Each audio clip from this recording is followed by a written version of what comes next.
തമിഴ്നാട്ടിൽ എന്തെല്ലാം ചെയ്യണമെന്നറിയാമോ? വീടില്ലാത്തവർക്ക് വീട്, പിന്നെ ദീപാവലിക്ക് ആണുങ്ങൾക്ക് ഷർട്ട്, മുണ്ട്, പെണ്ണുങ്ങൾക്ക് സാരി, ഫ്രീ സ്കൂളിൽ കോളേജിൽ പഠിക്കുന്ന പെൺപിള്ളേർക്ക്. ഇവിടെ അതിൻ്റെ ഒന്നും ഒരു അംശം ചെയ്യണില്ല. പക്ഷെ നമ്മൾ വോട്ട് കളയാതെ, ഞാൻ കൊല്ലങ്കോട്ടുനിന്ന് വന്നാണ് ഇവിടെ വോട്ടിന് നിന്നത്, വോട്ടൊന്ന് കൊടുത്തത്. സത്യം, എനിക്ക് 10-300 രൂപ ചിലവാക്കി. എന്നാലും ഒരു വോട്ട് കളയാൻ പാടില്ല എന്ന് വെച്ച് ഇല്ലേ, നമ്മുടെ മൗലിക അവകാശമാണത് ആ വോട്ട്. മനസ്സിലായ? പ്രൈവറ്റ് ബസ് ഉപേക്ഷിക്കും, ഇതിൽ ഫ്രീയിലേ പോകുള്ളൂ. കാശ് കൊടുത്ത് അതിൽ പോകണത്തിന് അതിൻ്റെ അല്ല. മക്കളെ, ഈ പെൻഷൻ മാത്രമേ ഉള്ളൂ. ഞാൻ ഒറ്റയ്ക്കാണ്, പെൻഷൻ മാത്രമേ ഉള്ളൂ. അത് വരും എന്ന് പറഞ്ഞ് കാത്താണ് ഇരിക്കുന്നത്.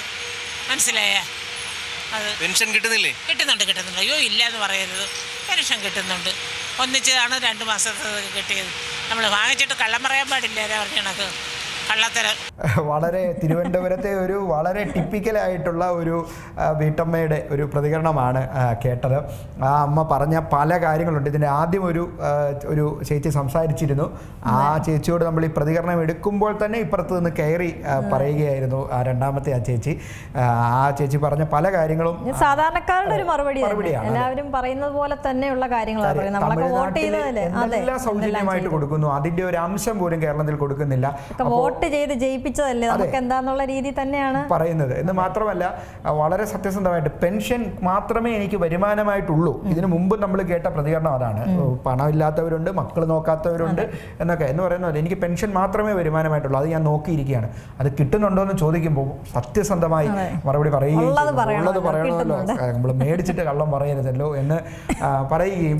മറ്റൊരു കാര്യമുള്ളത്, നമ്മൾ ആദ്യം കേട്ട ആ ഒരു പ്രതികരണത്തിൽ ആ ചേട്ടൻ പറഞ്ഞ അതേ കാര്യമാണ് പറഞ്ഞിരിക്കുന്നത്. പ്രൈവറ്റ് ഒക്കെ ഇനി പിന്നെ ഫ്രീ കിട്ടുകയാണെങ്കിൽ പിന്നെ ഫ്രീയിൽ തന്നെ പോവുകയുള്ളൂ, പ്രൈവറ്റിലേക്ക് ആര് കയറാൻ പോകണു എന്നുള്ള രീതിയിൽ തന്നെയാണ് പറയുന്നത്. ഇത് തന്നെയാണ് അവരുടെ ആശങ്കയും നിലവിലുള്ളത്. അതെ, ഈ പ്രൈവറ്റ് ബസ്സുകാർ, പ്രത്യേകിച്ച് പ്രൈവറ്റ് മാത്രം ഓടുന്ന റൂട്ടുകളുണ്ട്, അവർക്ക് ബുദ്ധിമുട്ട് കാണില്ല. പക്ഷേ ഈ തിരുവനന്തപുരത്തെ മിക്ക റൂട്ടുകളിലും വടക്കൻ ജില്ലകളിലൊക്കെയാണ്. ഇവിടെയൊക്കെ എന്ന് പറഞ്ഞാൽ കൂടുതലും KSRTCയും പ്രൈവറ്റും രണ്ടും കൂടെ തന്നെ പോകുന്ന റൂട്ടുകൾ ഒരുപാടുണ്ട് ഇവിടെ. ഏറ്റവും പുതിയ വാർത്തകളും വിശേഷങ്ങളും വിരൽ തുമ്പിലറിയാൻ സീ മലയാളം ന്യൂസ് എല്ലാ ഡിജിറ്റൽ പ്ലാറ്റ്ഫോമുകളിലും ലഭ്യം.